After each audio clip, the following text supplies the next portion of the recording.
This is a big abnormal video, and I also didn't really feel like animating today. A normal video is coming soon though. Monster Madness Survival is a game where you have to endure multiple waves of monsters who try to attack and kill your friends, and it's on Roblox. There are a lot of different characters which are called defenders that you can choose from, and they all have their own special abilities. A simple character would be the Knight. He has a range move, a close range melee move which life steals, and a defensive move which increases his defense by 5. A complex character would be Sander, who makes turrets that can heal his allies. There are a lot more characters than these two, but these are some of my favorite characters. And this is also a pretty unpopular game on Roblox that doesn't really have that many tier lists, so I decided to make a tier list ranking of all of these defenders.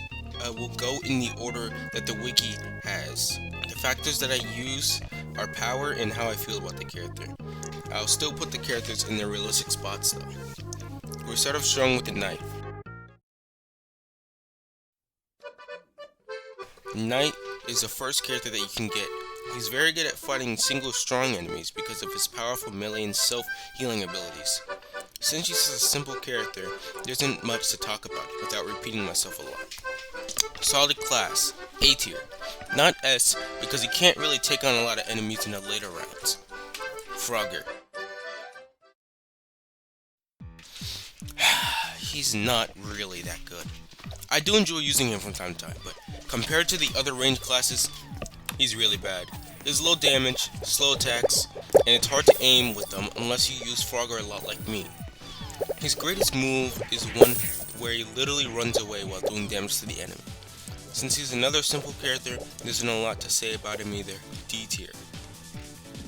Next is Flipper, who's mostly a sniper type character. His placement's also kinda iffy, and after playing him for a while, I think that I'd put him in B tier. His damage is really good, although obviously his close range isn't, which sets him back.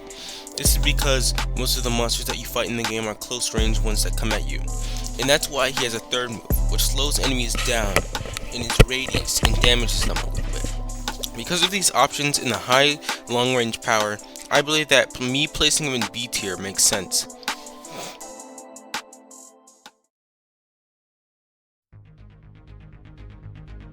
Healora is the only healer in the game, and she's rather good at it. She's terrible at attacking and great at healing. There isn't much to talk about since she's very simple, but it would be easily a C tier defender.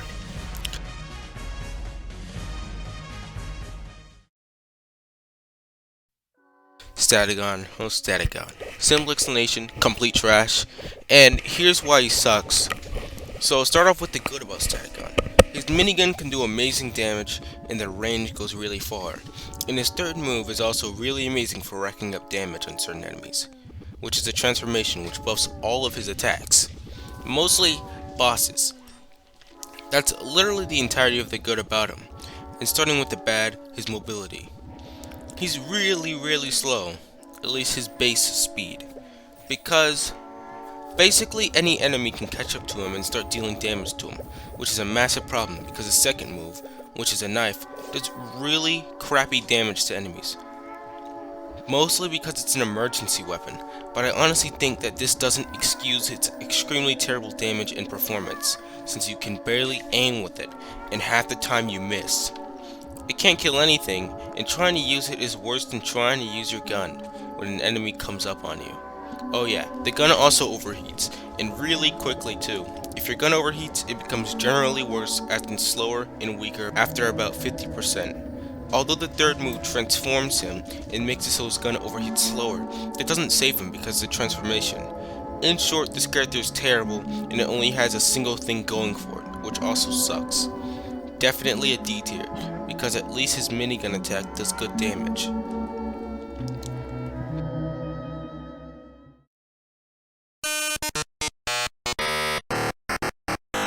Kabutors, I don't know how to say it. I'm just gonna say Kabutos. Kabutos is the rival of Statigon, and he's the better character. I'd even say that he's a great character. He's like the Knight, but instead of using a projectile as another one of his moves, he uses two swords. These swords do great damage to groups of enemies, and it's good for long battles since they do lifesteal. But they can overheat, and when they overheat, you have to use the Great Sword, which is the second move. The transformation is two swords into one, which makes its attack slower but do more damage. It doesn't have lifesteal though, and because of that, it's better to use this when fighting single powerful enemies. His third move is a transformation like Static Gun. It increases the power of your lifesteal and increases damage, while decreasing the rate of your sword overheating. All these things make Kaburos a very good character for a melee playstyle or crowd control type character. Easily A tier. Only problem is the overheating, which is more of a balancing thing.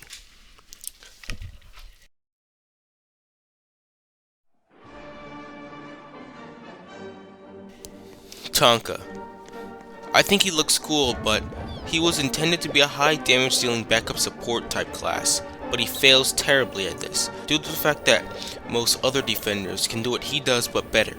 Tonka's fists are just a worse version of the Knight's sword, with the added bonus of a crappy slowness effect. His range move is also comparable to the Knight's range move, and his third move is just Flipper's move but worse. The only redeeming quality about Tonka is his turret, which is okay at best. Honestly, Tonka just isn't good, but because he can at least stand his own somewhat in the early stages, he's the lowest F tier. Honestly, they need to buff him, but I think it could be a cool character.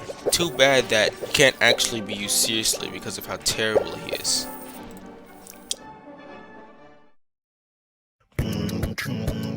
Stakil is an amazing general tank unit. He has very good damage, armor, and abilities. His sword does really good damage to enemies, and his long range attack, the Slash Wave, does decent damage and is useful for attacking enemies before you're in range, although it's pretty hard to aim because the aim is very inconsistent. When your health is low, you can use your transformation to send an activator, which heals him a ton and helps him do a lot more damage with his weapons. Easily an S tier, viable in any stage of the game, and he's fun to play. Coco. Really. If you have ever played this game, which you have mostly not, then you know how bad this character is. I don't even know how to explain how bad this character is. This defender is boring to play as her attacks suck, the bubble meter shouldn't even exist, the easiest F tier ever. I don't like this character at all. I guess the only redeeming thing is as a support character you could just spam the support bubbles, the multiple bubbles, but that's just like Chameleo's move. And it does really garbage damage, I guess. Yeah, I guess it's just used for slowing, but still trash.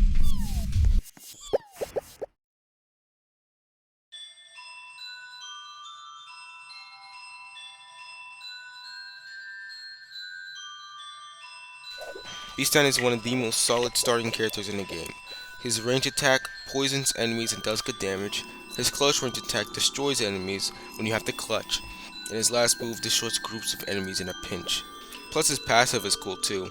The ability to fly is something no other defender possesses. An incredibly good starter character with good mobility and cool moves. C tier. Might seem a little low, but I think it's deserved because he isn't good at all in the later rounds.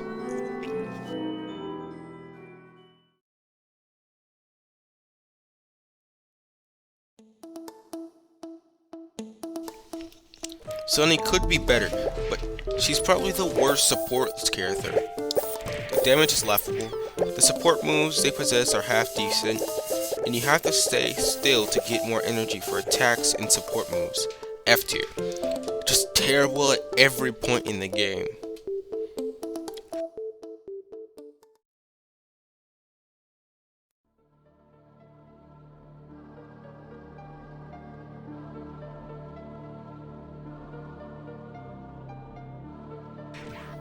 Chameleo's an extremely iffy case. He's a pretty interesting character, and his attacks are unique, but he's not really good. His first attack uses a meter, which is very annoying and makes the character worse, but the damage is actually pretty good. It kind of feels like the Mayhem Hunter's fire, but with a low range and less speed. His second attack sucks, and his third attack is one of the most interesting. His ability to cloak and make it so enemies don't see him. I think this is his most iffy move, since I believe that there aren't very things that you can do with this other than just running away. It's most likely meant for you to sneak up on enemies, but that's bad because if you get close to enemies they notice you. Honestly, since he's not completely terrible or extremely good, I think a fine placement would be C tier.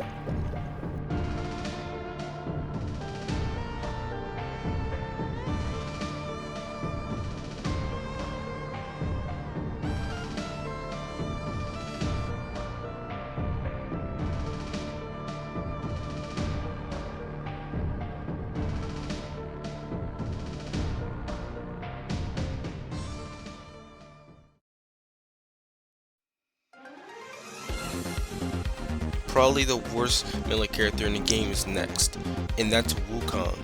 Wukong is just straight up bad.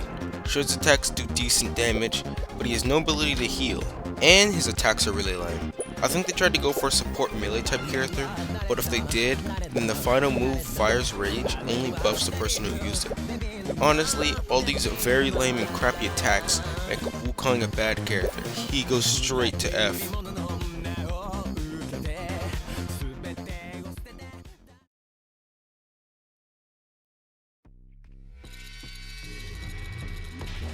Terra's another interesting character, who has fairly good options. They have a meter, which powers up your carrot sword weapon thing, and is important for moves 2 and 3. Now the meter powers up over time, but it used to only power up every time you hit an enemy, which made Terra not good in any way. Anyway, it gets really interesting when you're low in health, because you can either become invincible or heal. The bad thing about it though, is that this character relies heavily on armor. Without armor, you may as well not use this character, because they'll literally die to anything if you don't spam your third move or second move. And honestly, even with a lot of armor, this character still is not very good, because they just seem like a damage sponge to be honest, and not a good one. Because of the extreme need to level up, I think that this character belongs in D tier. It is also pretty weak in the later rounds, which really hurts the character a lot.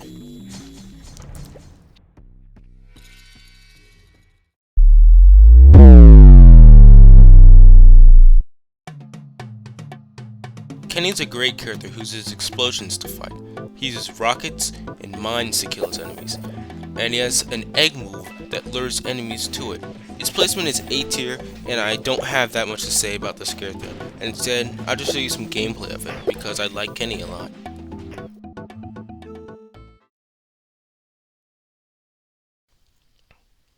Petrican is just trash. Nothing they do is good, except maybe the transformation, which keeps the crappy move the exact same, except you can bump into the enemies to sometimes do a sad amount of damage.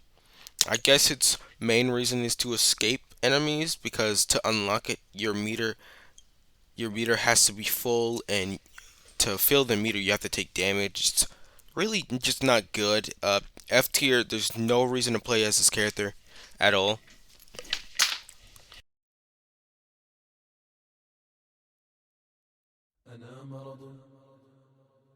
Wander's the next character.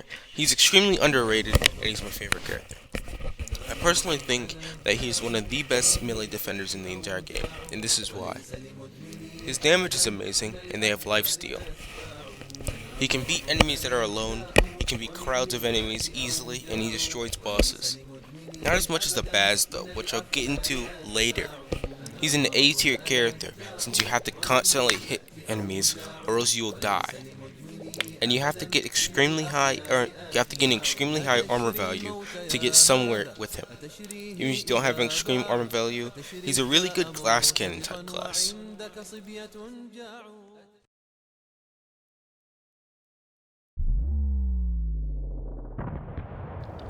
Luffy's a support sniper character, since his attacks are long-ranged and slow enemies, plus the ability to teleport. To be honest, this character is pretty solid, since the damage is pretty high, and the sling effect is actually noticeable. Because of all this good stuff that they have going for them, and because of the fact that this character is extremely strong, I believe it's B tier, above average in performance.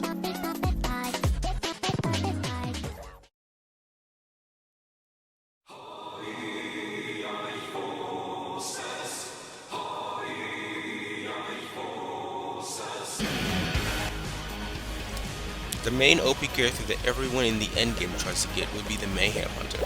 And honestly, yeah, he's really good. The Mayhem Hunter excels in fighting multiple enemies and bosses with his AoE flamethrower attack and the high damage dash attack. Plus his third move, the chest laser, does a lot of damage while forcing the defender to stay still.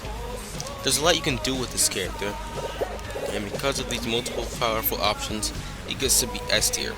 His only problem is that the flamethrower takes power from a meter, but that's more of a balancing thing.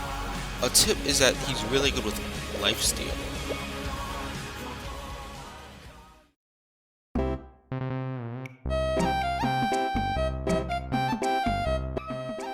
Tropio. Tropio, the lamest character in the game. Sure, he's immensely powerful and has a lot of good options, but it's really boring to play. Honestly, this is just a character that you play as for special characters or to get special event skins. Realistically in S tier, but because of how boring he is to play, he goes in D tier for fun. But as for his abilities,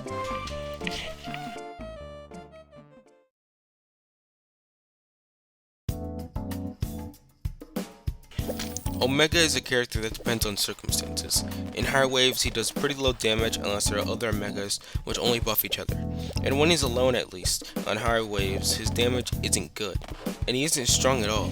In early waves though, he does very well at killing enemies while also defending himself because of his second move, the Roar, which creates an explosion around himself. Because of the reliance on other Omegas to be present when fighting, I think that this is a C tier defender. Not sure about Man Team, I haven't played as them. I'll put them in no tier.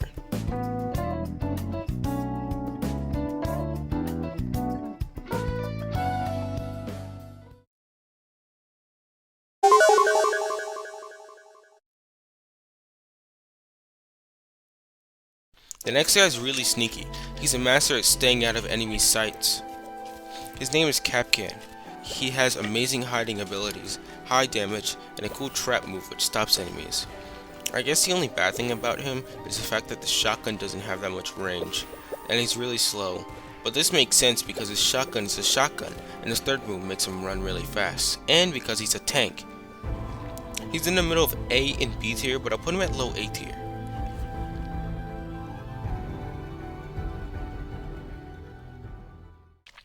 Remember the intro to the video when I was talking about Sander? Well, I'll be talking about him in more detail now. Sander is a great complex character that uses turrets to fight his enemies.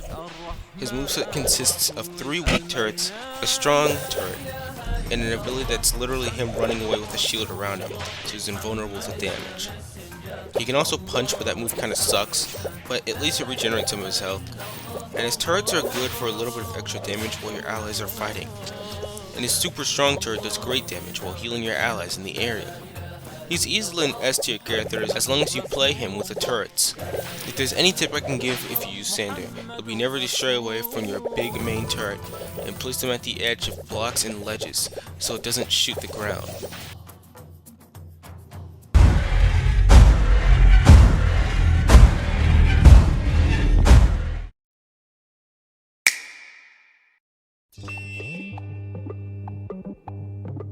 Hannibal is a melee tank character that constantly does the same thing over and over to defeat enemies. Obviously he's good, but he's just boring and repetitive to play.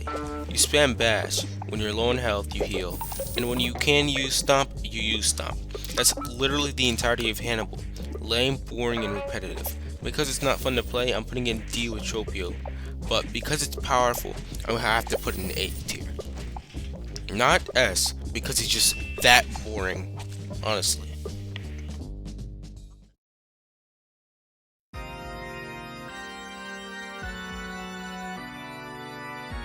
Bruh. Ilmokata, however the hell you pronounce that, is surprisingly decent. Before really trying them, I thought they were garbage, but I was completely wrong. The single attack that she has, which mind you is very basic, actually does really good damage. Her ability to escape enemies or dodge attacks is also useful when you have to clutch situations. Plus her buffs, although random, are really good. Any one of her buffs would help your teammates, because you can't take them yourself. Because of all these reasons, I believe that this character is an A tier, only because the buffs are random. If they weren't and you could choose the buffs, this would be an S tier character.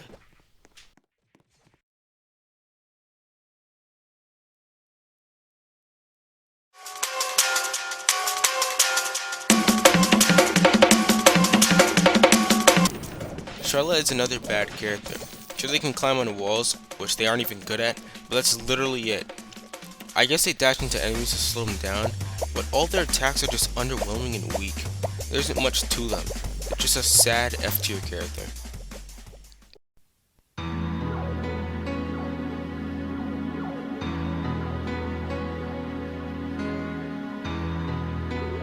Drake's a fine character. He's a little different from the other melee characters, since he's meant to be targeted, and he's meant to take all the damage. And I assume that he's really good when you have high defense, but honestly, I don't think he's for me. C tier character, And finally, the Baz.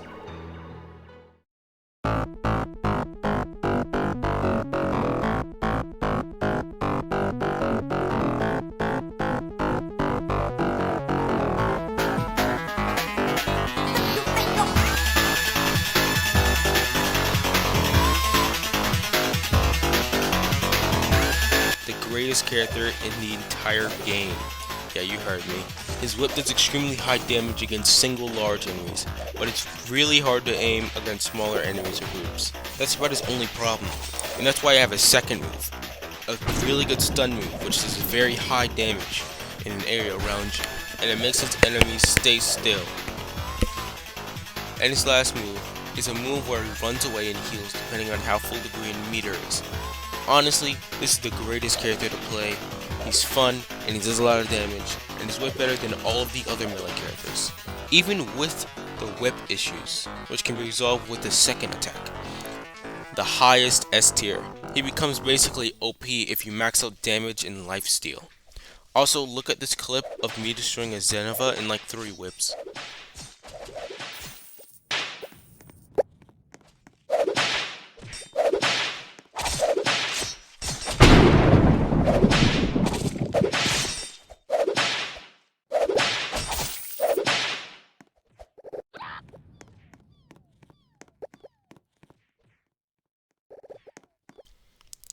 That was a Monster Madness Survival tier list, and here's the finalized thing.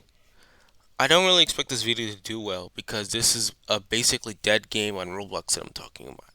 But I really just wanted to make this video because I like the game a lot, and I spend a lot of time on this game. I hope that you enjoyed this video, and I hope that you play Monster Madness Survival. And goodbye.